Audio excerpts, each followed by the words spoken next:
Absolutely. Here's step 1, your 15-bullet outline for the boring history for sleep, why 18th century French bakers had to swear an oath.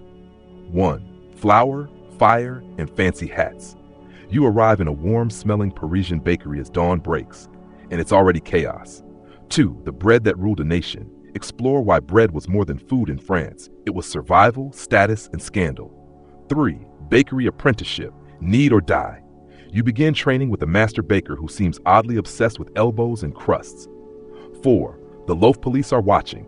Enter the world of guild inspectors, flour sniffers, and surprise scale audits. 5. The swearing-in ceremony. You kneel, hold a sacred banon, and swear to serve the bread honestly. 6. Secret recipes and yeast sabotage. Competitive bakers resort to espionage, vinegar, and whispered slander. 7. Flour shortages and royal blame games. A bad harvest sparks riots. You dodge flying baguettes and shaky royal proclamations. 8. The mystery of the dead-weight dough. Investigate a quiet scandal involving underweight loaves and dramatic courtroom weeping. 9. Why bakers had to sleep in the oven room. You discover that sleeping near the dough wasn't just tradition, it was law. 10. Bread as bribe, medicine, and weapon. Follow the bizarre non-food uses of bread, from tax avoidance to battlefield poultices. 11. Women in aprons and revolutions. Meet the often forgotten women bakers and how they kneaded their way into politics. 12. Royal baguettes and forbidden brioche. You're summoned to bake for nobility. Just don't mention Marie Antoinette's snack habits. 13. When the guillotine reached the baker's block. Things get slicey as revolutionary justice rolls into your quiet little boulangerie. 14. Post-revolution bread gets complicated. After the storm settles, baking laws vanish, but chaos and fake baguettes rise. 15. Crumbs of legacy in the oath's last echo. Trace how the oath lingered into modern French baking and why your apron feels heavier now. Awaiting continue. Hey guys, tonight we travel back to a time when your social standing and possibly your safety depended on the quality of your daily baguette. Welcome to 18th century France, where the bread wasn't just baked, it was practically ordained. You're standing in the heart of a narrow cobblestone street in Paris. It's a chilly spring morning, mist clinging to the iron balconies and the gutters running with yesterday's wine. The sky is still more gray than blue, but the bakery is already humming. You push open the heavy wooden door of a boulangerie, a small bell overhead giving the laziest of jingles, like it too hasn't had its morning coffee. Inside, warmth, the kind that smells like crust, yeast, and just a hint of burnt bottom rack pastry. You inhale deeply, but don't get too comfortable. This is not a sleepy tourist moment. You're about to become a baker's apprentice. And let's be honest, you probably won't survive this. So, before you get comfortable, take a moment to like the video and subscribe, but only if you genuinely enjoy what I do here. And as always, drop your location and local time in the comments. I love seeing where and when you're listening from. Now, dim the lights, maybe turn on a fan for that soft background hum, and let's ease into tonight's journey together. Your hands are raw. You've been hauling 50-pound sacks of flour up a rickety staircase because the mill delivery came late. Again. Jean-Claude, your new master baker, has shouted "Trop lent" at you 5 times already this morning. He wears a flour-streaked vest with the confidence of someone who once punched a rival over a loaf and won. Around you, the bakery comes to life. No electric lights, just the flicker of oil lamps and the dancing glow from the wood-fired oven. The oven itself looks like a dragon's mouth, arched, blackened, and occasionally hissing smoke. You try not to breathe too deeply. That's not romantic mist. It's soot and burnt sesame seeds. You've arrived in the pre-dawn frenzy of the Parisian bread rush. No lattes, no cronuts, no cash register beeps. Just the rhythmic slap of dough, the grunts of overworked apprentices, and the occasional crash of a dropped Banneton basket. If this sounds cozy, it's only because your modern mattress isn't made of straw and your boss doesn't sleep next to a flaming oven. In 18th century France, bread isn't just a food group, it's the food group. The average French peasant eats up to 2 pounds of it per day. That's not a carb addiction, it's survival. For the rich, there's meat, pastries, maybe a sliver of brie if you're feeling daring. For everyone else, bread. Bread for breakfast, lunch, dinner, and existential crises. And so, being a baker isn't just a respectable job, it's a terrifyingly important one. You mess up the bread supply, and it's not Yelp reviews you worry about. It's riots. Now look to your left. That guy slamming dough like it owes him money? He's not just grumpy, he's licensed. Only certified guild members can legally bake and sell bread. And no, it's not a quick online course. Becoming a master baker means apprenticing for years, swearing loyalty to the guild, and not, under any circumstances, selling underweight loaves. The bakery you're in is part of a centuries-old system regulated down to the grain. The weight of each loaf is inspected, the price is fixed by the crown, and surprise visits from the police des farines, the flour police, yes really, are a thing. You don't just bake, you uphold the delicate carbohydrate balance of France. Historians still argue whether this level of bread bureaucracy was a triumph of public service or a slow-motion disaster. Some say it protected consumers from being gouged during bad harvests. Others argue it created a ticking time bomb of scarcity, resentment, and stale croissants. But for now, you don't have time for political theory. Jean-Claude is yelling again, something about your kneading technique resembling a drunken octopus. You try harder, folding the dough like a letter to a very patient ex. The oven master slaps a loaf with the back of his hand and nods satisfied. There's a rhythm here, ancient and oddly soothing. You begin to sense the power of it. This isn't just a bakery. It's a cathedral of crust. Every movement has history behind it. Every sprinkle of flour could start or stop a riot. Over by the window, a boy with soot on his cheeks is delivering a tray of rolls to a nobleman's house. You watch him go, wondering if he'll be back in one piece. Apparently, last week a noblewoman threw a fit over a slightly uneven brioche and slapped the boy with a fan made of ostrich feathers. As you kneel to sweep some stray flour, your knees creak. The floor smells of yeast and ash. You glance up at the wall and see a strange painted plaque. It depicts a baker holding a loaf aloft like a knight with a sword. Underneath, le pain est paix, bread is peace. You're starting to believe it. Outside, the city is waking up. Horses clop by, someone hawks radishes. A chimney smokes with defiance. You stand there, aching, sweaty, and covered in flour. But somehow you feel it too. The quiet magic of the early bakery hours when you're not just feeding people, you're calming a nation. And to think, you haven't even sworn the oath yet. You don't realize how many kinds of bread exist until you've ruined at least 3 of them in one morning. Jean-Claude throws up his arms as you present your first attempt at a pain de ménage, the basic household loaf. It's got the consistency of a damp hat, he mutters, before feeding it to a passing cat who sniffs it and walks away in judgment. As your dignity slowly cools like an overbaked crust, you begin to grasp something fundamental. This isn't just baking. This is a public service, a moral duty, a daily drama of flour, fire, and political fragility. Because in 18th century France, bread rules everything. Forget gold, forget wine. Bread is the economy. It's the cultural identity. It's the difference between a peaceful dawn and a full-on revolution. Picture this. The average Parisian eats up to 60 to 70% of their daily calories in the form of bread. A family might spend half its income on loaves. The royal family, too, talks about bread, but from a safe, well-buttered distance. Meanwhile, in the cramped markets of Montmartre, a single price change could cause a riot. Literally. There were full-scale brawls over price hikes on rye. You start to see why the guild exists. The Corporation des Boulangers de Paris, the Bakers Guild, regulates every aspect of the bread trade. From flour weights to oven temperatures, they're essentially the carbohydrate Illuminati. You can't just open a bakery and start slinging sourdough like it's Woodstock. No, you need permits, inspections, and most importantly, respect. The guild takes its job so seriously that it doesn't just punish mistakes. It tries to prevent them with a very specific mix of fear, tradition, and peer pressure. In fact, your bread can be confiscated and publicly weighed by an inspector. If it's light, you could be fined, jailed, or most terrifyingly mocked in the town square. Historians still argue whether these regulations helped stabilize society or just added more pressure to an already crumbling loaf of an empire. But in the bakery, there's no time for scholarly debate. There are customers outside, and boy are they picky. A well-dressed woman arrives, fanning herself dramatically. I want bread that was not handled by someone with soot on their collar, she says, eyeing you like you're a piece of slightly suspect cheese. You shrink behind a flour sack. Jean-Claude smooths things over with a charming nod, produces a golden pain mallet, and sends her off with a warm smile that says, I'm a servant of bread, not your emotions. You watch as she leaves, wondering what would happen if the bread had been a gram too light.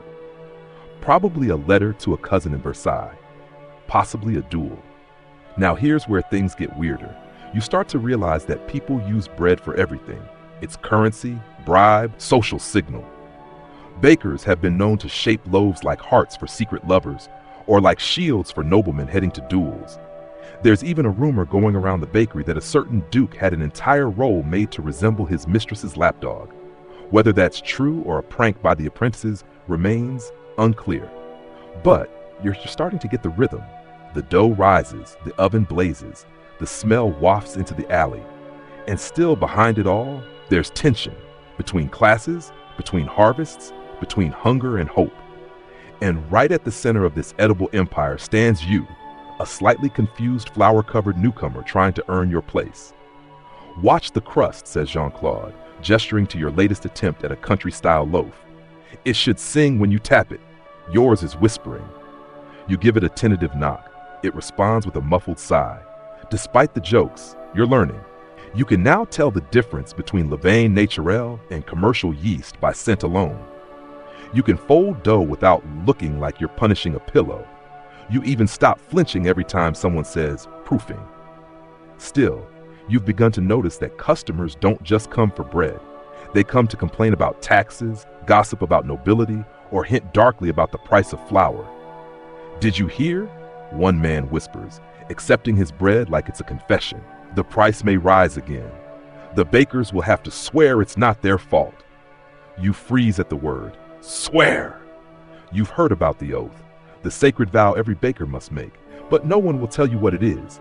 Not yet, only that it's coming soon, and that if you break it, let's just say the guild has a way of making sure you never work with flour again. You lie awake that night on your straw-stuffed mattress, ears ringing with the day's kneading, slicing, and Jean-Claude's endless muttering. You think of bread not as food, but as theater, economy, political instrument. It's like you've joined a sacred order, except instead of robes, there are aprons. Instead of prayers, there are yeasts. And instead of sermons, there's crust. Outside your tiny room, the ovens still radiate warmth through the walls. Somewhere, a dog barks. A cart rattles down the cobbles. You wonder what the oath will ask of you. You hope quietly that it's not in Latin. You wake up to the smell of scorched rye and one of Jean-Claude's signature insults. Get up, doughboy, before you turn into crust. Charming. You roll off the straw mattress, wondering if your back will ever forgive 18th century living. Spoiler, it won't. Downstairs, the bakery is already a flurry of activity. Loaves are coming out of the oven like a carbohydrate assembly line. Customers pound on the front counter demanding their daily fix. You realize, with sleepy horror, that today is market day. And market day is no joke. You help load up the cart, careful not to crush the pain piece, which smells like honey and anise and civic responsibility. A local nun warned you these spiced loaves are considered moral anchors, which is both adorable and vaguely threatening. You ride out to the Place Maubert, one of Paris's many open-air markets, where you're surrounded by butchers yelling about livers, flour sellers with suspiciously dramatic sob stories, and several musicians who are definitely being paid to distract people from pickpockets. The cart's breadbasket draws a crowd like moths to a candle made of gluten. As you hand out a few rolls, a toothless man sidles up. You with the guild? He asks, narrowing one eye. You hesitate. Technically, not yet. Still in training. Oath pending. But you nod. He leans closer. Tell your masters this. Flour's been light this week. We're watching. You blink? Was that a threat? A complaint? A poetry slam? Jean-Claude shrugs. Ignore him. Probably just jealous we have all our teeth. But that comment sticks with you, because behind the bustling cheer of the market, there's a deep, uneasy relationship between the public and the bakers. Bread is life, but bread is also blame. When there's a shortage, who do they turn on? Not the king, not the tax collector. No, they come after the guys with aprons and ashes on their noses. Historians still argue whether this public scrutiny helped maintain high-quality standards or simply turned every baker into a paranoid wreck. You, at this point, are leaning toward wreck, and the guild doesn't help. Later that afternoon, you're summoned to a warehouse for what's ominously called a measuring demonstration. There, 3 stern men in red cloaks examine random loaves from various bakers. They place each one on a scale with solemn gravity, like it's an artifact from a cursed tomb. One poor soul has his loaves declared underweight by a hairbreadth, and he's immediately fined and made to issue a public apology. Not for underbaking, for dishonoring the bread. That's right, here, carbs have feelings. You glance nervously at your own humble creations. Jean-Claude pats your shoulder. Don't worry. If they arrest you, I'll tell everyone you were a decent apprentice, except for the sifting. You're still terrible at sifting. But it's not just weight. The guild regulates the shape of bread. Round loaves, long loaves, twisted loaves, they all mean something. A pain de seigle must be squat and firm, like a French peasant after harvest. The pain de roi, slightly puffed, like royal egos. You try to bake a star-shaped one just for fun and are told very politely that innovation is not encouraged. We make bread, not circus tricks, and yet, some creativity does slip in. You see a baker shape a loaf into a swan for a noble's wedding. Another hides anise seeds in the middle as a surprise for his sweetheart. These little rebellions say what the guild never could. We're artists, not just rule followers. Later that evening, you're back in the bakery, scrubbing counters and thinking about the day's chaos. Jean-Claude sits across from you with a jug of barely passing wine and a loaf he refuses to eat because it didn't rise to the occasion. He leans in, more serious than usual. Tomorrow, he says, is the ceremony. You blink. The oath? He nods. You'll kneel in flour, you'll recite the vow, you'll swear by wheat and fire. You try to laugh. You're joking. He doesn't blink. The guild takes this very seriously, because if we break the rules, Paris breaks with us. You suddenly remember the toothless man. They're watching, he'd said. You wonder, not for the first time, if you've accidentally joined a cult with baguettes. That night you lie awake again, heart pounding like an oven door in a thunderstorm. What will they ask you to swear? To obey? To protect bread with your life? You whisper the only oath you can remember. I solemnly swear not to burn the crust. It doesn't help. In the dark, the scent of baking drifts from downstairs. Not yours. Jean-Claude's doing a last batch. You find it oddly comforting. Maybe the smell of bread is the only real reassurance in a world constantly on edge. You pull the covers over your head and try not to dream of ceremonial flour, cloaked judges, and loaves that whisper ancient secrets. Morning. Again. You're beginning to suspect the sun has a personal grudge against your REM cycles. Jean-Claude wakes you with his usual tenderness, by banging a ladle against the wall and yelling, "Time to prove your soul, Doling! Today is the day, the oath." You throw on your flour-dusted tunic, splash your face with yesterday's washing water, extra crunchy, and follow Jean-Claude through the fog-drenched alleys of Paris. The streets smell like wood smoke, cabbage, and exactly one dead fish. You try not to step in anything that squishes. You arrive at a squat stone building near Les Halles Market, the Guild Hall. From the outside, it looks like a jail with fewer rats. Inside, the walls are hung with portraits of long-dead master bakers, all gazing down with the judgmental intensity of a sourdough starter that's been left too long in the sun. You're led into the main hall, where half a dozen apprentices already kneel in a row. A priest stands at the front, not a proper one, but a bread priest, a guild-appointed figure whose main qualification seems to be owns a robe and talks slowly. Each apprentice is handed a wooden paddle, the kind used to slide loaves into the oven. Yours is marked with a crest, 2 crossed baguettes under a rising sun. Dramatic?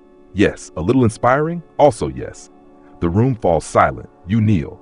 A tray of flour is spread before you. No, not metaphorical flour, literal. Your knees sink into it like snow, a baker's version of holy ground. The priest clears his throat. "Repeat after me," he drones. "I swear by crust and crumb." You repeat it. Every word feels surreal. To never water the dough beyond its honest measure. To never hoard the flour in lean times. To bake with integrity, with vigilance, with hands clean of deception. You pause. That one hits weirdly hard. And to uphold the sacred balance of the people's bread. The priest raises a loaf over your head, solemn as a pope with a baguette. He tears it in two. So may all false bakers be broken. Is this symbolic? You're too overwhelmed to ask. Jean-Claude gives you a small nod from the corner. His eyes are misty. Or maybe it's just the flour dust. You are now officially, gloriously, terrifyingly sworn in. The ceremony ends with a communal meal. Not of bread, oddly, but of onion stew, hard cheese, and wine so sharp it could file your nails. Laughter rings out. Even the grumpiest old baker cracks a smile. Then, the gossip begins. You learn that one apprentice last year failed to show up for the oath. He claimed he had an allergic reaction to flour, which, in this profession, is the equivalent of a knight saying he's afraid of shiny things. He was promptly exiled from the guild and now sells cabbage in Montreuil. You shudder. You also learn about the secret inspections. Men who wander the streets in plain clothes, buying loaves to test for consistency, weight, and the faint taste of betrayal. Historians still argue whether these inspectors were truly impartial or simply the guild's way of flexing its overcooked muscles. Later, you're shown the guild ledger. It's a massive book, bound in what might be leather or possibly just very determined paper. Inside, names of every oath taker are inscribed with elaborate flourishes. You find your name, written by the guild scribe who, you're told, only drinks vinegar and never blinks. The guildmaster, a man with shoulders like oven doors, claps you on the back.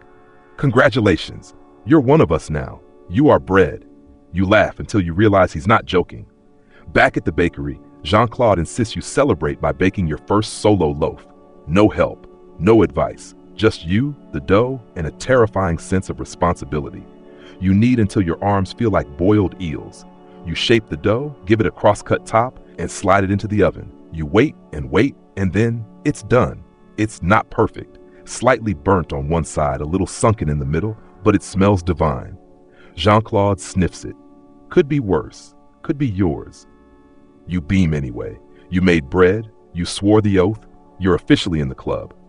Later, lying in bed, you think about everything that just happened, about how this strange ceremony of flour and vows feels oddly powerful, like you've joined something ancient, bigger than yourself, a tradition built on crust and trust. You drift off to sleep with the oath echoing softly in your head, to bake with integrity, with vigilance. You're one of the bakers now, and the bread is watching. You wake before dawn now, not because you have to, though you absolutely do, but because something inside you stirs when the first morning chill creeps in through the shutters, a sort of sacred twitch that says, get up, there's dough waiting. Outside, Paris is still asleep. The lamps hiss low on the corners, and the gutters whisper yesterday's rain away. You pull on your apron and shuffle down the stairs to the bakehouse, where the air already smells of yeast, smoke, and wood ash. Jean-Claude is snoring in the flour bin. That's fine. You've got this now. It's shaping day. No, not some profound spiritual concept. You're literally shaping dough. But don't let the simplicity fool you. This is a ceremony in its own right. The way you turn, fold, and cradle each mound of dough matters. A misshapen loaf, Jean-Claude once grumbled, betrays an uneven soul. You're not entirely sure if that was metaphor or an early sign of dehydration. You begin with the bâtards.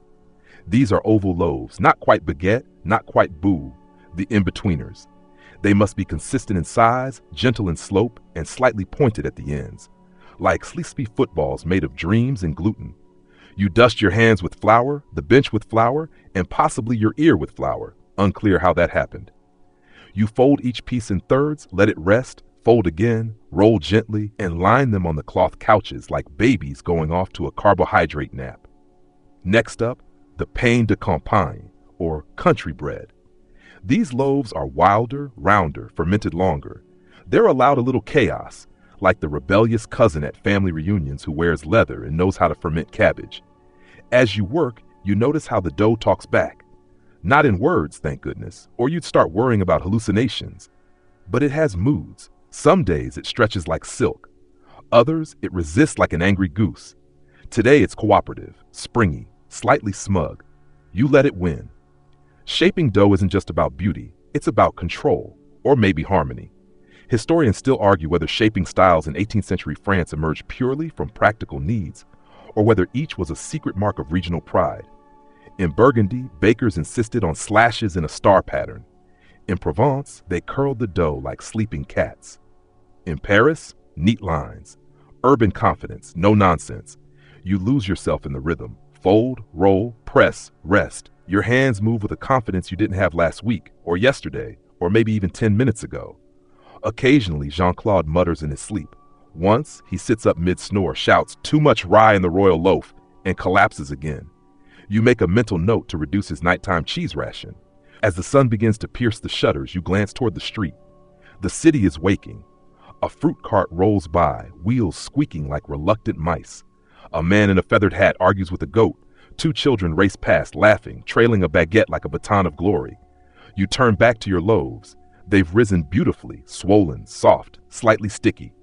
It's time for the final touch, the scoring. Scoring is the baker's signature.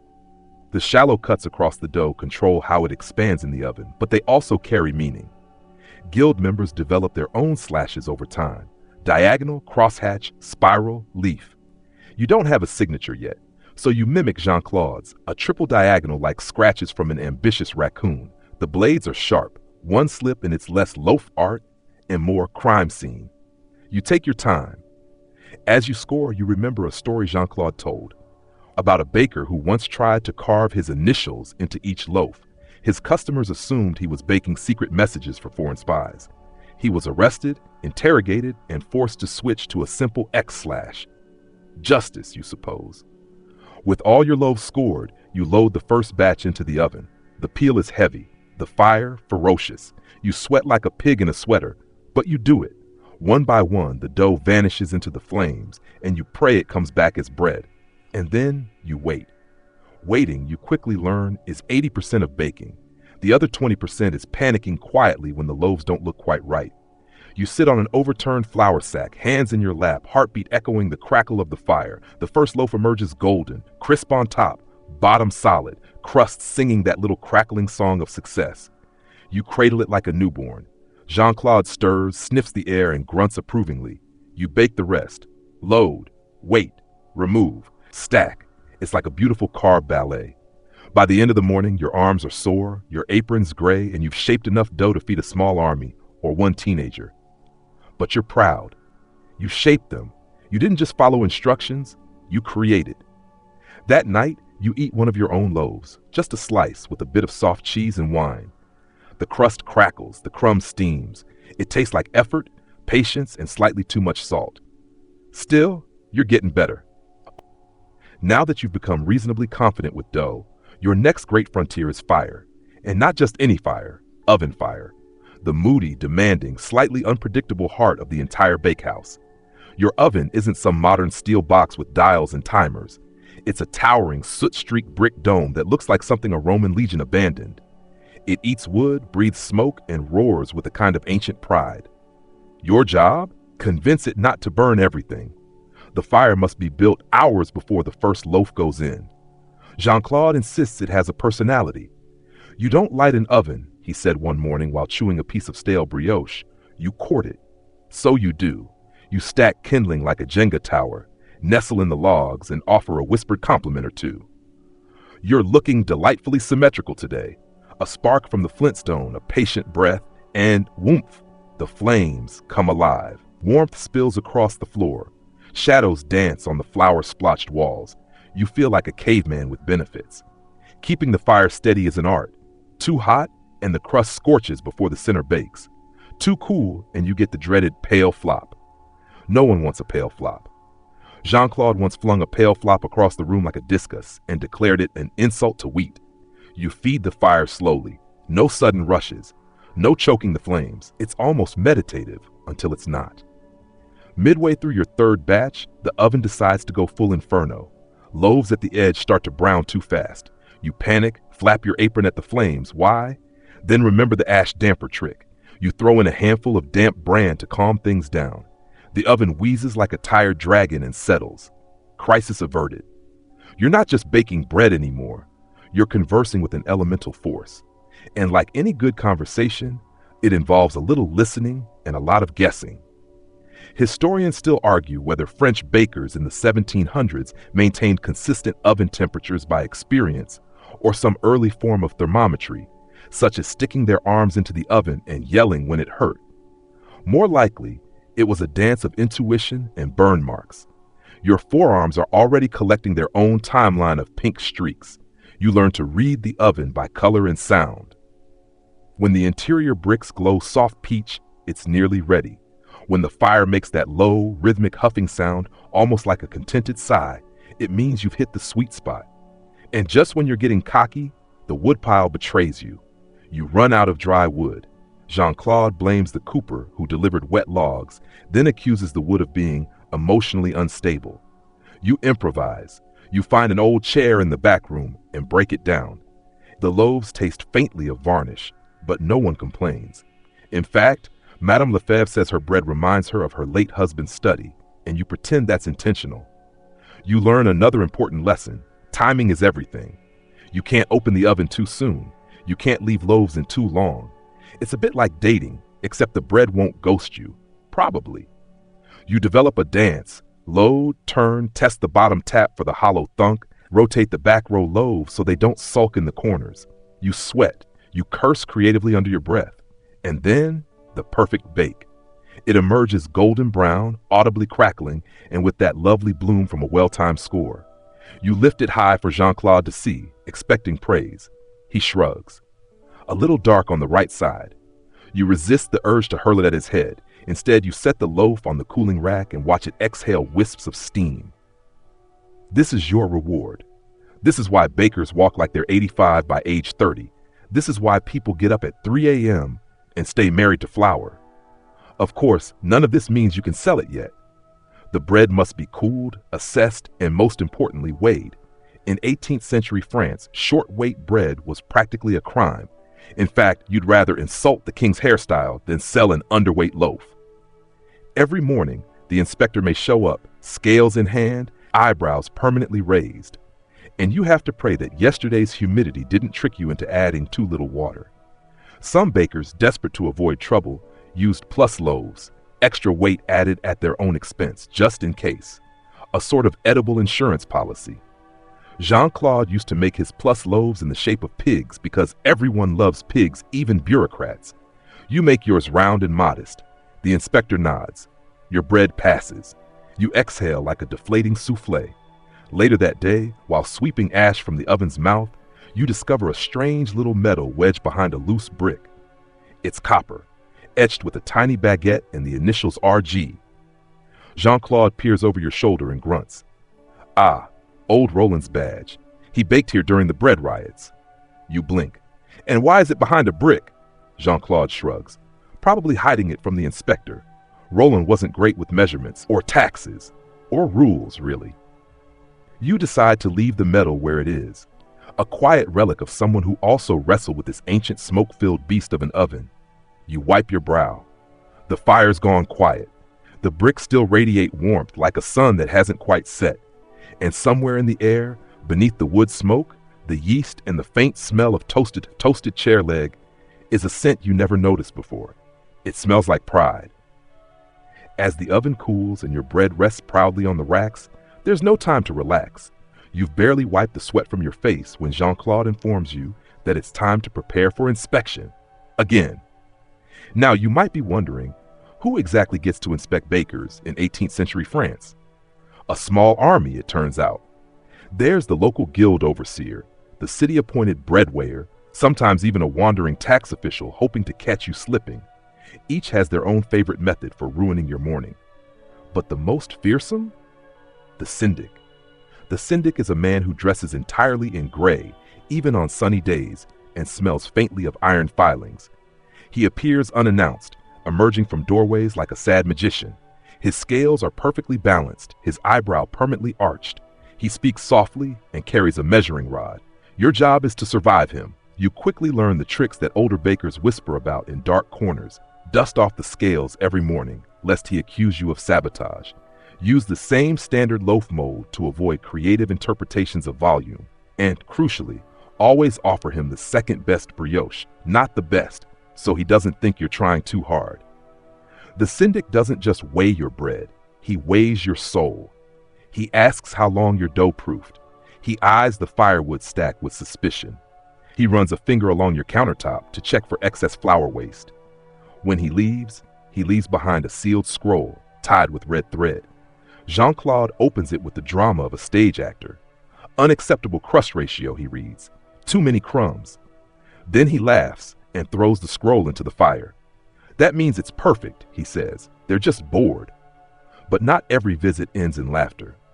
You hear stories of bakers fined for loaves that cooled too fast. One apprentice in Dijon was imprisoned for reusing unsold bread as filler in fresh loaves. Another in Lyon was caught stretching his flour with powdered chalk.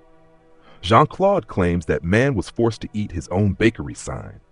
Historians still argue whether these tales were exaggerations passed down through bakers' gossip, or whether the 18th century French legal system truly cared that much about gluten ratios. Either way, the fear keeps you sharp. One morning, the inspector arrives early, too early. You're barely dressed, flour still on your cheek, when the knock sounds like judgment. You open the door. Not the syndic this time, but someone new. A young woman, clipboard in hand, with the unnerving calm of someone who knows more than she should. Guild audit, she says. Jean curses under his breath in an impressively obscure dialect. You scramble to fetch yesterday's batch logs. Yes, that's right. Even in the 1700s, bakers had to keep ledgers. They tracked flour weight, yeast usage, and loaf counts. Every single baguette was a line item. You hand the ledger over. She flips through it with the practiced speed of someone raised on numbers. Her brow furrows. She points to the Tuesday entry. 23 boules, and yet you logged 4 pounds of rye. That's unusually light. You panic. Did you forget to include the top-up batch? Was that the day Madame Lefebvre bought a dozen for her cousin's funeral, but also for lunch? She stares at you. You mumble something about a misentry. Jean-Claude interrupts with a completely made-up story about the flour sack tearing and spilling into the cat's bowl. She blinks once, twice, then closes the ledger. I'll need to review this with the guildmaster, she says. Expect correspondence. As she walks away, Jean-Claude exhales like he's been holding it since 1750. She's new, he mutters. They only send the quiet ones when they suspect something. Later that evening, you find yourself unable to sleep. It's not the looming audit or the fire burns on your wrists. It's the strange anxiety that you might be failing bread itself. That somehow, in a world where inspectors weigh loaves and count grains, you've become part of a secret trial, one crust at a time. To distract yourself, you climb to the roof of the bakery and look out over the sleeping town. Chimneys puff gently. Cats prowl the alleys like flour-dusted ghosts. You see another baker's window still glowing, likely old Marius, who insists his sourdough talks to him. Below, Jean-Claude joins you, carrying 2 heels of crusty bread and a small wedge of cheese. Don't worry, he says, handing you your portion. Half of baking is pretending you meant to do it that way. He points to the moon. That's our other inspector, he jokes, always watching, never satisfied. You both sit in silence, chewing in rhythm, surrounded by the hum of Paris. The fire below still smolders. The bread, despite it all, is good. And somewhere, miles away, a scroll is already being written, judging the slope of your boule, the length of your baguette, the soul of your crumb. Tomorrow, you'll wake up and face it all again. But tonight, the audit can wait. Morning slips in before the fire dies, as it always does. You dream of weighing flour, wake up with a start, and realize that, yes, it's another day. And yes, someone probably left the starter too close to the hearth again. The sour tang in the air confirms it. Today is no ordinary day. It's oath renewal season, a sort of annual baker's pilgrimage where all licensed bread makers must reaffirm their allegiance to the Guild of St. Honoré. Sounds lofty, but it mostly involves queuing in a stone hall that smells like sweat, parchment, and overcooked barley gruel. You dress quickly, adjusting your flour-streaked sleeves and brushing crumbs from your collar. Jean-Claude appears, fully robed, clutching a scroll that has definitely seen better centuries. Time to swear at bread again, he mutters. Or about bread, either works. You join a procession of bakers trudging through narrow alleys. Most wear the same expression, a blend of pride, exhaustion, and how many loaves will I lose while I'm gone? Some hum old baking chants. One man near the front swears loudly about yeast and politics, and no one corrects him. The Guildhall looms ahead, its Gothic arches carved with wheat motifs and tiny cherubs who all seem suspiciously bloated, like they've been gorging on booze for eternity. The door creaks open. A clerk with ink-stained fingers waves you in. Inside, a long oak table stretches beneath a series of dusty oil paintings, guildmasters past, each looking vaguely constipated. At the far end stands the Oathmaster, draped in blue wool and powdered like a pastry. "Next," he calls.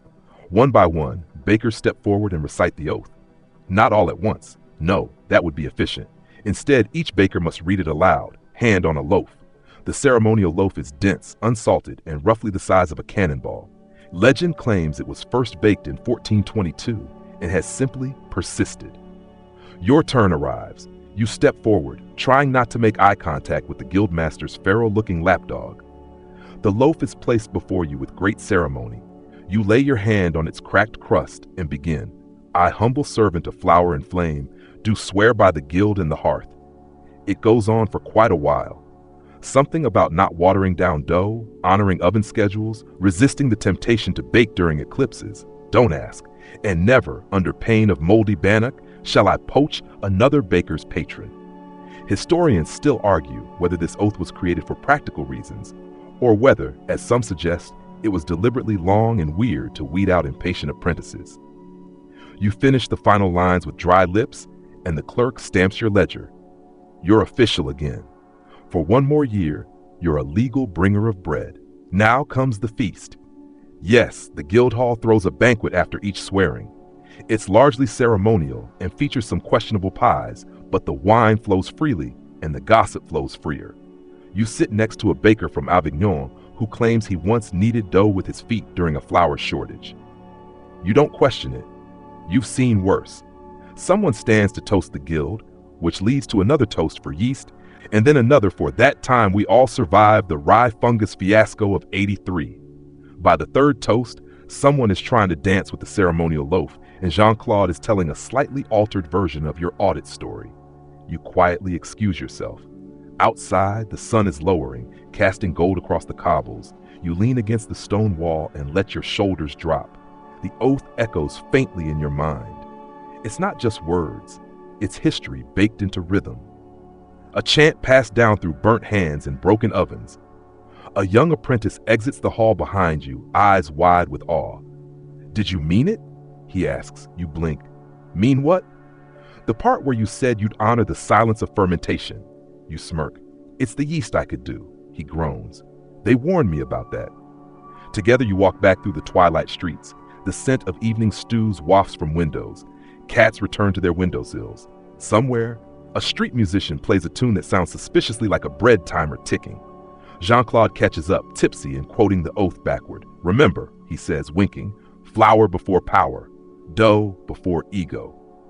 Back at the bakery, the coals are still warm. You slice into a test loaf, still steaming. The crust sings under your knife. You eat it slowly, reverently. Tomorrow, you'll rise before dawn again. But tonight, you're not just a baker. You're a sworn keeper of warmth and wheat. The next morning begins, as all others do, with the rhythmic cough of your chimney and the small miracle of embers still aglow. You are sore from yesterday's festivities. Your legs protest. Your stomach mildly regrets that fourth slice of mystery quiche. And your voice, after the guild's oath recital and toast shouting, sounds like you've been whispering to a flour sack for 3 hours. Which, to be fair, is a plausible part of the baking process. You reach for your apron, crusty at the hem with weeks of kneading, and prepare for market day. Because today, you're not just baking, you're also selling. And in 18th century France, being a baker in the market is not unlike being a circus performer, therapist, and meteorologist rolled into one. Except the lions are cranky housewives, and instead of a tent, you have a sagging cart with one good wheel.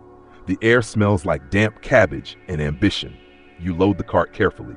6 batars, 3 boules, 2 pain de campagne, and a sad pile of yesterday's unsold buns you've generously renamed Petit Miracle for marketing purposes. Jean-Claude arrives carrying the chalkboard sign that reads, "Bread, not poison, probably." "Remind me why we're doing this ourselves?" he mutters, hitching the mule. "Because we still owe a fine for that too crusty crust complaint," you reply. "Ah, yes," he sighs. Madame Duval and her gums of glass. The journey to market is scenic but slow. Ducks glare at you from roadside puddles. A monk waves but doesn't smile. The mule, perhaps in silent protest against capitalism, stops exactly every 12 paces. Finally, you reach the square. It's alive with sound, clinking pans, bellowing fishmongers, and somewhere a lute player who knows only 3 notes but is deeply committed to them. Your competitors are already setting up, the sourdough twins from Rue Belle, perpetually arguing about fermentation times, the overly cheerful brioche vendor whose bread smells like vanilla and judgment, and Henri, who swears his rye is blessed by saints but mostly tastes like damp wood.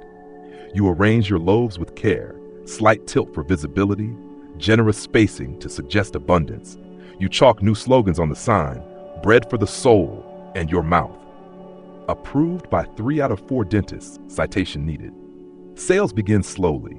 A curious child points at your boo and asks if it's alive. A noblewoman's servant haggles over half a baguette. An old man insists your crust reminds him of his first marriage. Tough but memorable. You smile through it all. Bakers, after all, are part showmen. You offer samples, tell stories. This batard was inspired by a sunrise in my second existential crisis. And gently correct a man trying to pay with chicken feathers. And amid the noise and flurry, you hear whispers about rising flour prices again. It's always like this. 1 year of decent harvests, 2 years of panic. Bad weather in the provinces means higher costs. And every time bread prices rise, people grumble, not just because of money, but because bread is life. A loaf is not a luxury. It's breakfast, lunch, and often dinner. Historians still argue whether bakers were true villains in the eyes of the people or just the most visible link in a broken food chain. Because the truth is, even with the guild, even with oaths, you don't control the wheat. You control what happens after. By midday, you've sold most of your stock. You keep 1 pain de campagne under the cart for emergencies, or possibly for eating behind the wine stall when no one's looking. Jean-Claude's gone off in search of cheese and, predictably, gossip. He returns with both. "Did you hear?" he says through a mouthful of brie. "Someone got fined for making almond croissants during Lent." You raise an eyebrow. "Were they delicious?" He shrugs. "Unclear. The bishop ate them all before deciding." There's a lull as the sun dips and shadows stretch long across the square. Your legs ache. Your arms are coated in a fine dusting of flour, salt, and societal expectation. And then, trouble. A commotion near the far stall. A woman screams. A boy dashes past you, loaf in hand. The theft is quick, desperate. He's young, maybe 10. You glance at the loaf he's taken. It's Henry's rye. Even desperate children have bad taste, apparently. Jean-Claude sighs. "Shall we chase him?" You shake your head. Let him keep it, but maybe warn him about the aftertaste. Moments like these remind you why you took the oath. Bread may be humble, but it carries weight. Social, political, even spiritual. You're not just selling food. You're offering comfort, warmth, familiarity in crusted form. As the market winds down, you pack up slowly. The mule resumes its 12-step protest. The sky begins to sprinkle rain, and Jean-Claude pretends not to notice in hopes of making you push the cart. Back at the shop, the hearth is cool but waiting. You store the leftover buns in a bin labeled "tomorrow's breakfast, maybe," and sit down to scrub the flour from your fingernails. Today, you've sworn an oath, weathered the market, and witnessed petty larceny by an aspiring carb connoisseur.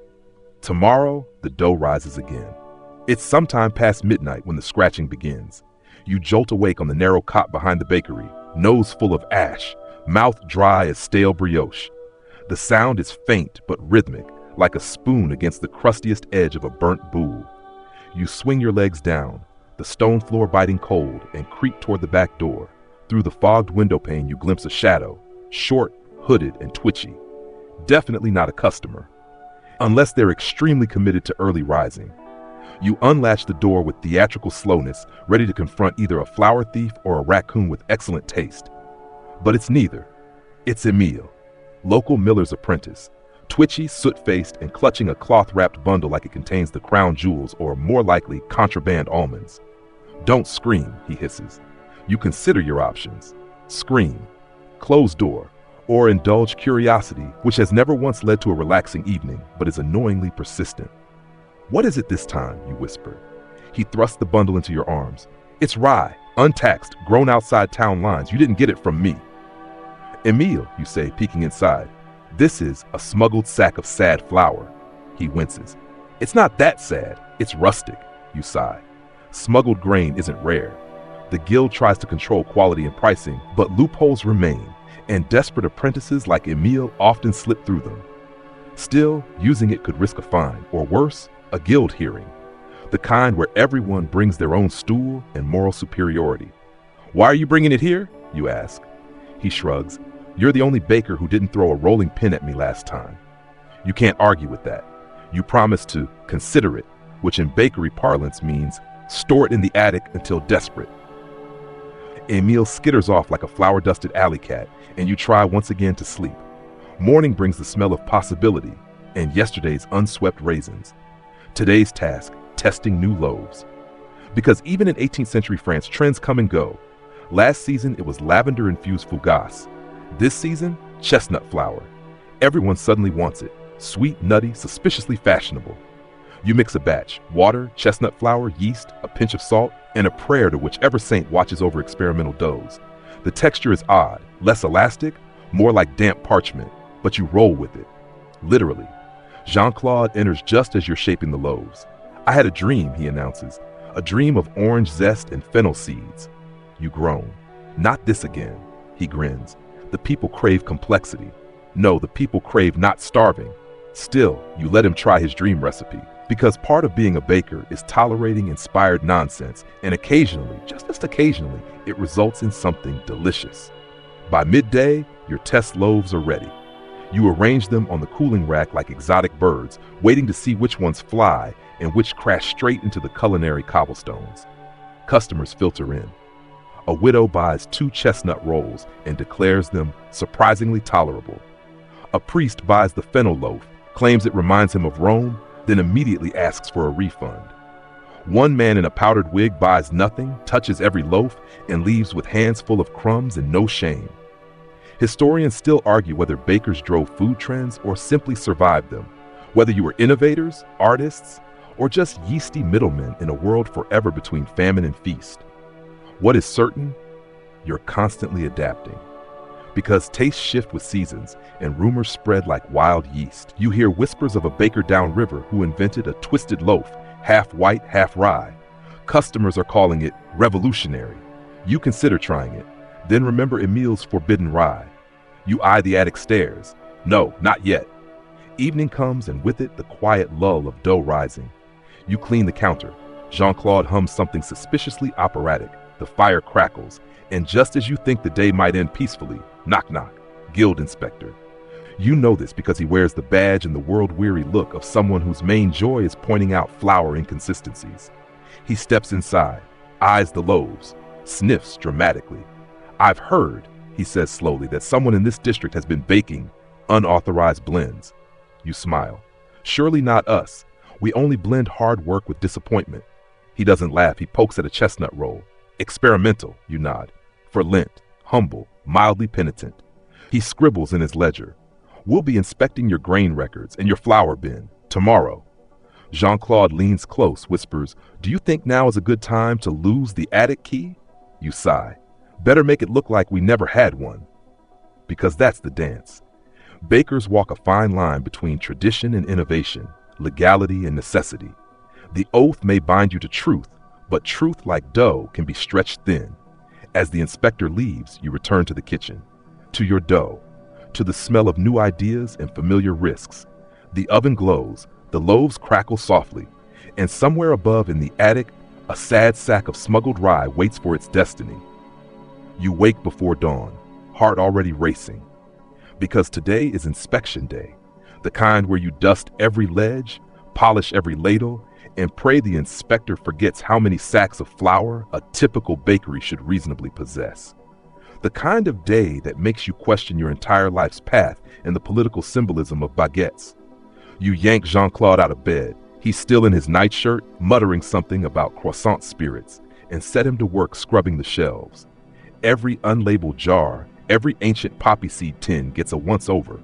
You even wipe down the soot-blackened oven mouth, knowing full well that no guild inspector has ever climbed into it. But just in case. The attic? Best not to mention it. You and Jean-Claude had forgotten it existed sometime around midnight. Émile's contraband rye now lives behind a false wall of pickled plum jars, protected by dust and the universal power of bureaucratic laziness. Still, your nerves tingle. The guild represents order. Its origins stretch back centuries, with enough pomp and parchment to smother even the fiercest dough. Bakers once carved their symbols into the stone walls of guild halls, a sheaf of wheat, a rising sun, occasionally an angry goose, because even then symbolism got weird. By the 18th century, the Parisian Bakers Guild wielded real clout. They regulated prices, set standards, and enforced purity laws with all the subtlety of a collapsing souffle. You didn't just bake, you reported, recorded, swore oaths of honesty. Even your flour had paperwork. Historians still debate whether this strict oversight helped stabilize the grain economy or simply crushed innovation under the weight of starched collars and ceremonial ladles. But for you, it's simpler. If the inspector finds that sack of Émile's rustic rebellion, you're done. The knock comes precisely at 8. You open the door with your best innocent face. The inspector from yesterday returns, this time with a slightly younger apprentice in tow. The apprentice has a clipboard and the tragic air of someone who once aspired to be a poet, but now logs flour weights instead. "Morning," the inspector says, stepping inside like he owns the place. "Let's begin." He makes a slow circuit of the kitchen, eyes flicking from shelf to shelf. The apprentice jots things down in heartbreakingly tiny letters. "Flour bin," the inspector says. You lift the lid. He plunges a brass scoop into the white powder, sniffs, pinches, nods. You pretend not to sweat visibly. He tests the scales. They wobble slightly. He raises one eyebrow. "Inherited them," you lie. "From my great uncle. He was crooked. The scales are nostalgic." He doesn't laugh. Again. In the corner, Jean-Claude nervously arranges a decorative stack of loaves. Too decorative, perhaps. The inspector eyes it with suspicion. "What's this?" he says, tapping a crust with his ledger. "Chestnut bread," Jean-Claude says brightly, "for Lent." The inspector tears off a corner, chews slowly. He chews like a man reviewing a play he did not enjoy, then swallows. "Interesting texture." "Penitently dense," you offer. He chews again, sighs, moves on.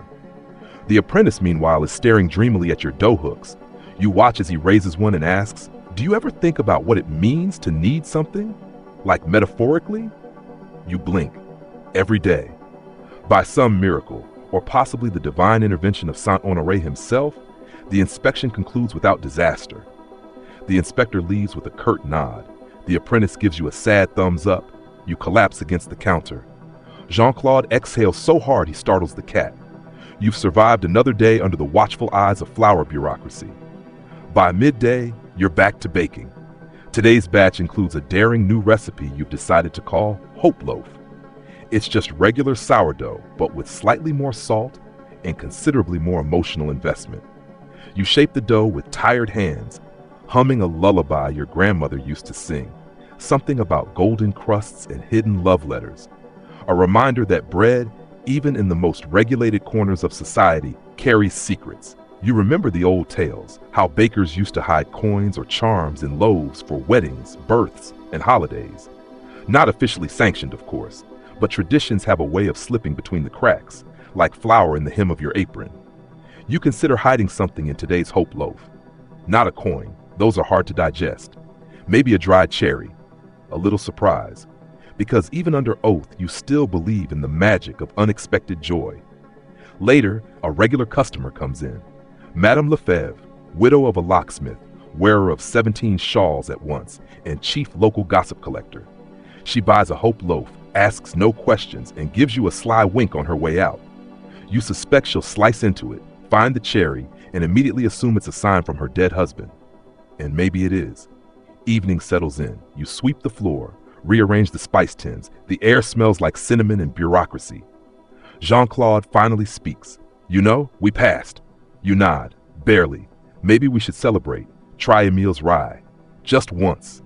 You eye the attic. "No," you say. "Tonight we rest. Tomorrow we rebel. Gently. Because sometimes that's the only kind of revolution bakers are allowed."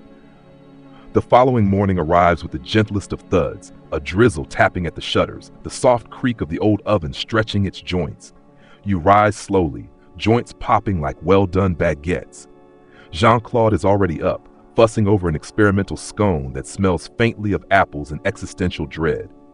You decide today is for the market, not because you need anything urgent, but because gossip travels best alongside cabbages, and after yesterday's inspection miracle, you feel entitled to at least one juicy morsel of local intrigue. The square is already humming. Merchants are shouting about beets, a rooster appears to be leading a protest against his own coop, and someone is playing the hurdy-gurdy with alarming confidence.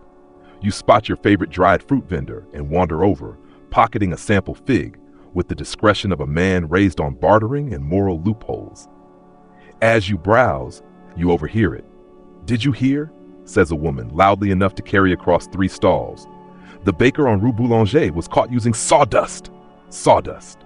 You flinch involuntarily. Not because you've done it, never, not once, but because you've come close. Rye was scarce that winter, and desperate minds go strange places. You made soup out of turnip tops and prayed for spring. But sawdust? You pretend not to be listening, but your ears stretch like taffy. Apparently, the poor fool was caught by a surprise audit. A guild informant, a rat, possibly literally. The details are fuzzy. But the punishment? Banished from baking. Public shaming. A fine so large he could have bought a bakery in Marseille with it. You leave the market with 3 thoughts. 1, you need to clean your flour bins again. 2, there's always someone watching. 3, you are now extremely suspicious of Rue Boulanger. Back at the shop, Jean-Claude has hung a banner in the window. It reads, "Absolutely zero sawdust since 1743. You stare?" He shrugs. "People like honesty." You can't argue, so you let it hang, slightly crooked, slightly accusatory. The customers chuckle, business is brisk, and yet as the afternoon wears on, a quiet question begins to nibble at the edge of your mind. Who exactly enforces the enforcers? The guild oversees bakers, but who oversees the guild? Historians still argue whether the Parisian guild system was a noble structure of mutual aid or a medieval pyramid scheme with better hats.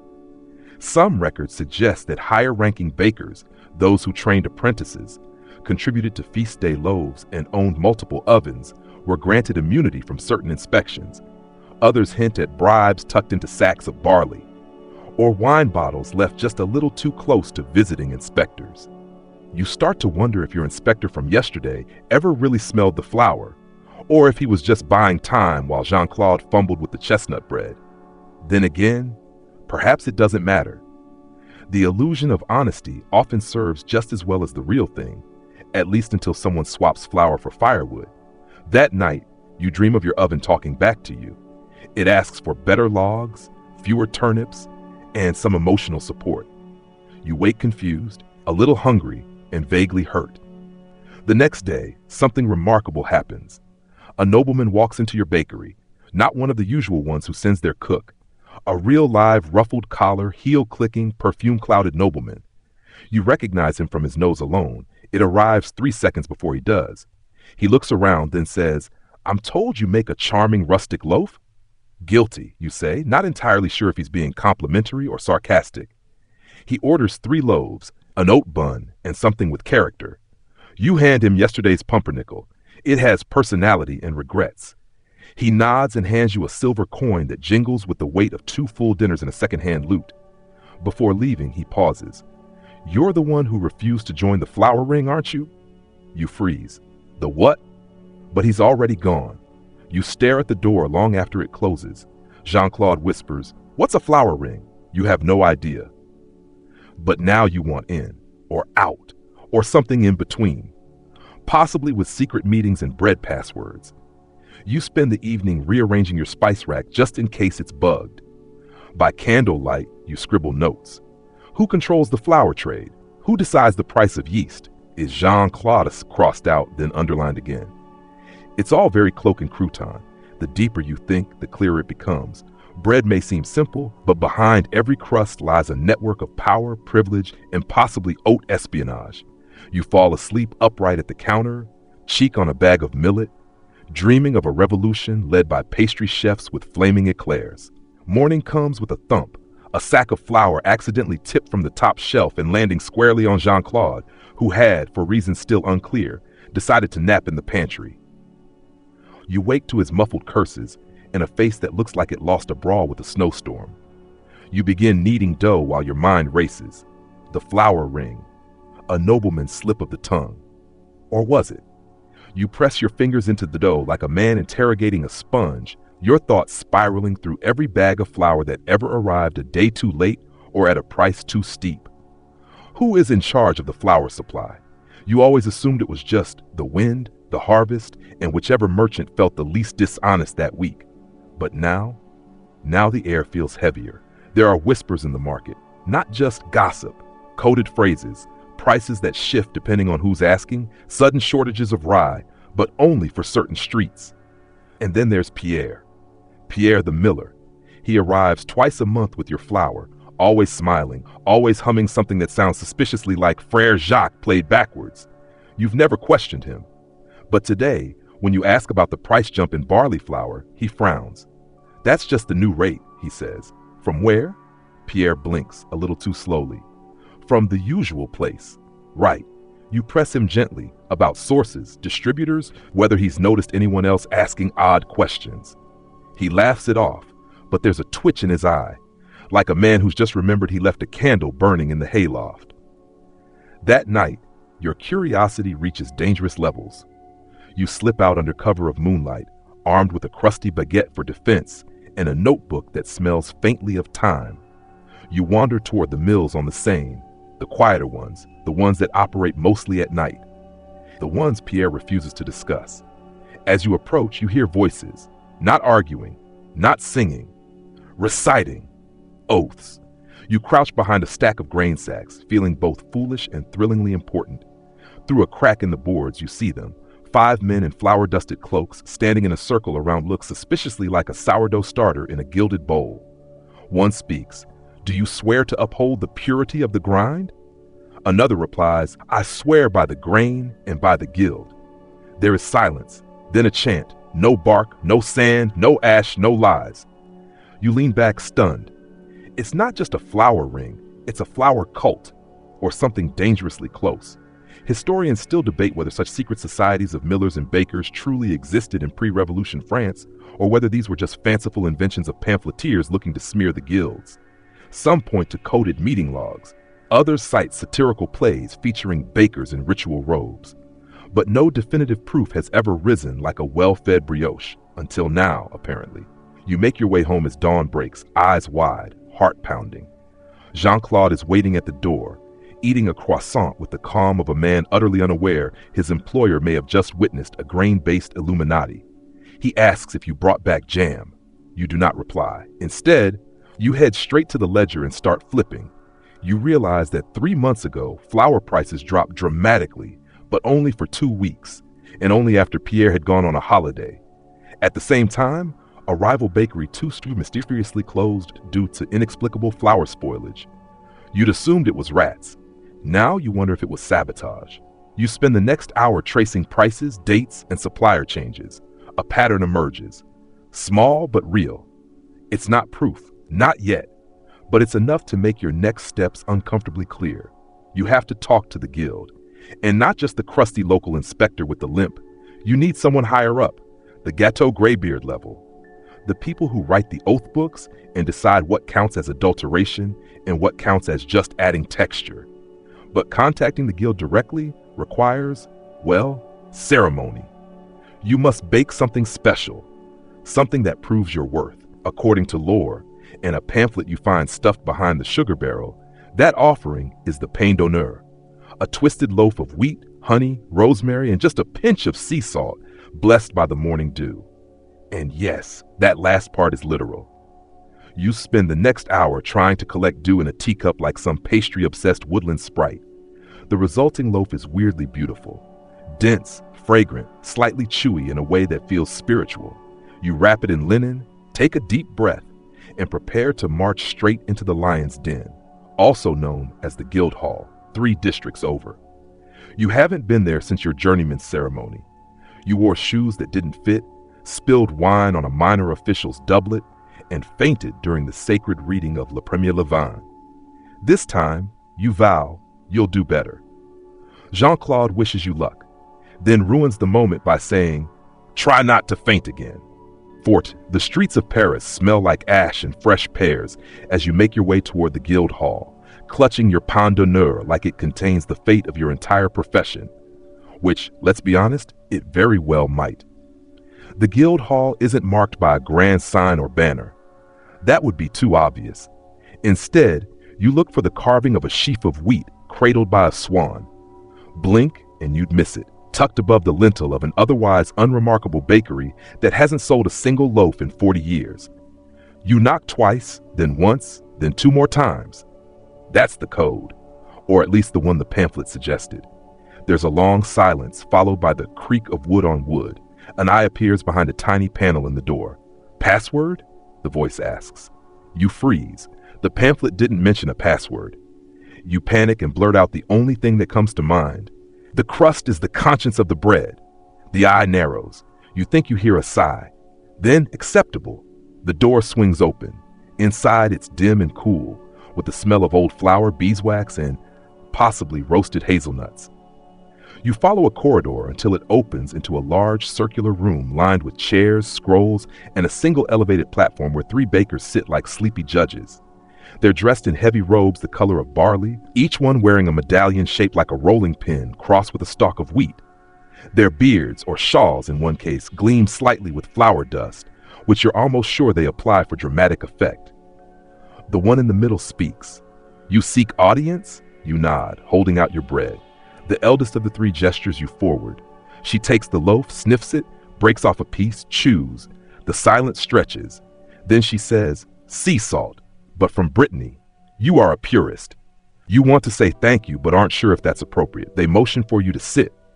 And so you explain about the coded flour sales, the oaths, the strange rituals at the mill, the inexplicable pricing, the miller with the suspicious beard, Jean-Claude's poorly timed naps.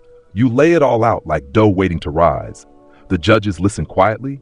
Then the youngest one leans in and says, "We suspected as much." You blink. "You knew?" "Of course," she replies. There's always one ring or another. The guild's job isn't to stop them. You stare. "It isn't?" "No," the elder says. "It's to understand them, to predict them. Flour rings are like sourdough starters. Contain them properly and they enhance the ecosystem. Let them run wild and they consume everything. You're not sure whether to be horrified or impressed. But if you knew, why not expose them?" The middle judge leans forward. "Because, young baker, every secret society believes it's the first. If we reveal that we know, they scatter and reform smarter, quieter.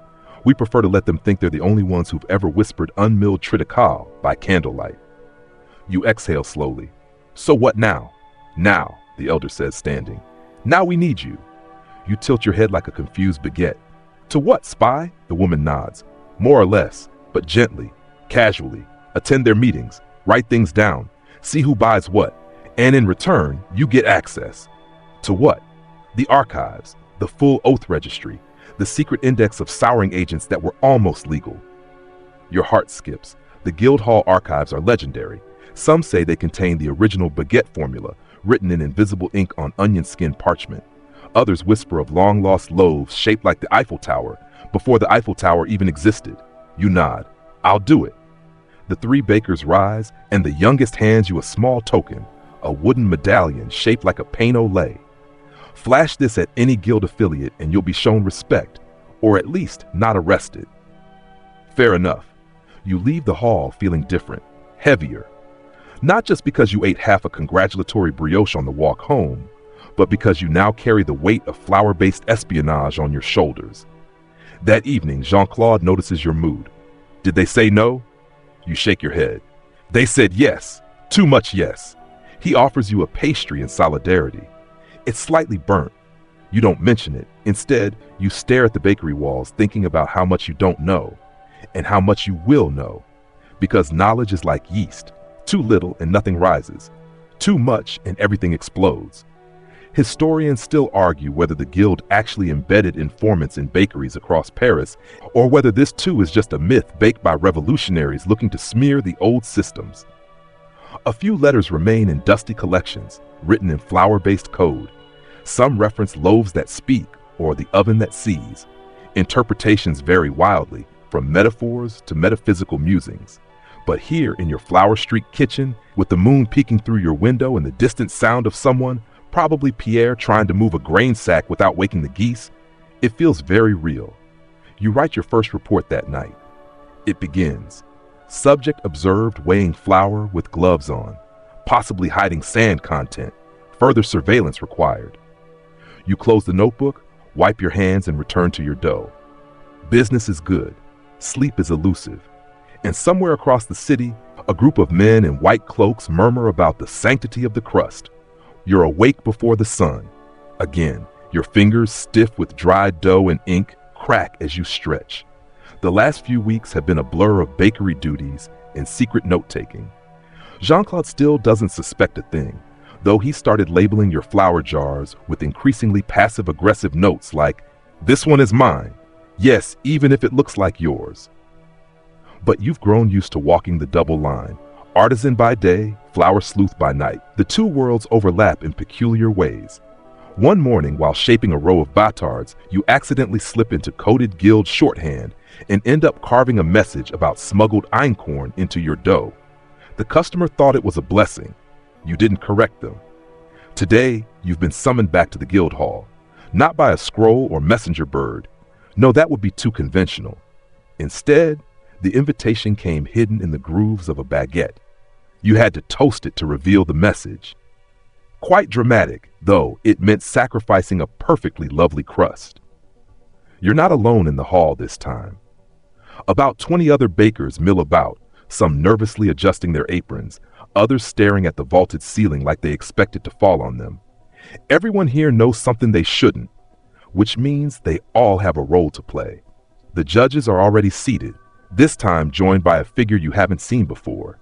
She's tall, wears black gloves, and has a scar that curves like a crescent roll. She doesn't smile. This, the eldest says, gesturing, is Madame Clafoutis, head of guild oversight. Someone behind you mutters, "I thought she was a myth." Madame Clafoutis' voice is low and soft. "That's the idea." She paces. "Bakers," she says, "we are at a tipping point. Unauthorized use of levain strains is at an all-time high. Someone has been substituting rye in the king's tarts. And worst of all, a counterfeit pain d'honneur has surfaced, with raisins."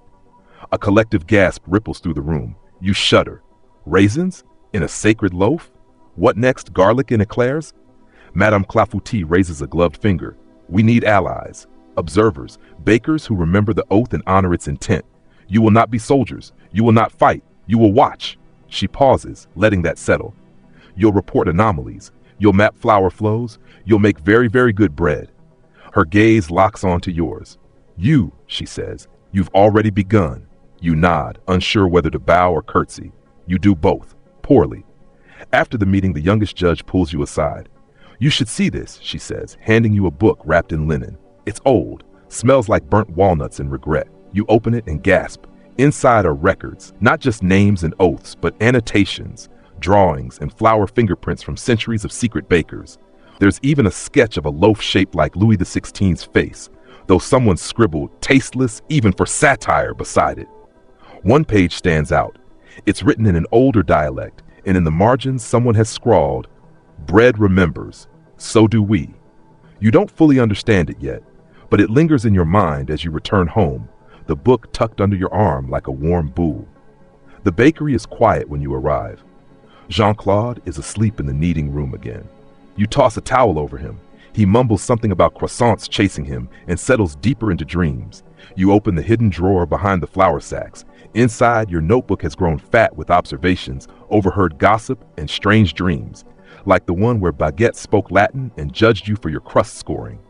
You make one final entry. Guild mission escalating. Possible raisin insurgency. But for now, bread is quiet. Oven warm. All is well. You close the book. The fire crackles in the hearth. Outside, a dog barks at nothing, and you sit back, letting your body melt into the chair as the scent of resting dough rises gently around you. Whatever comes next, you'll be ready, because you are a sworn baker, and bread remembers. Wind down. And now, with the flour dust settling and your apron finally hung, you can let the warmth of the oven fade to a gentle hum in the distance.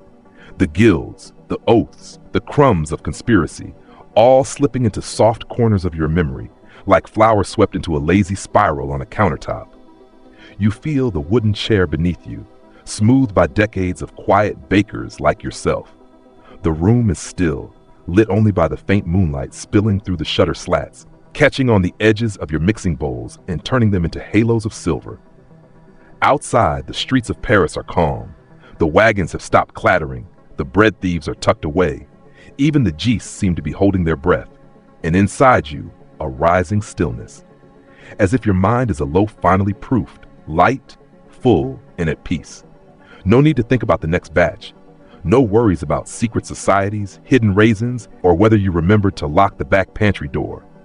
Tonight, the world is warm and slow and scented with vanilla and dust. You breathe in and out. The clock ticks softly, each second folding gently into the next. And somewhere deep in your chest, the story closes like a recipe tucked lovingly into a drawer, ready to be found again someday when the oven is warm and the stars are kind. Sleep now, Baker. You've earned it. End of script. Sweet dreams.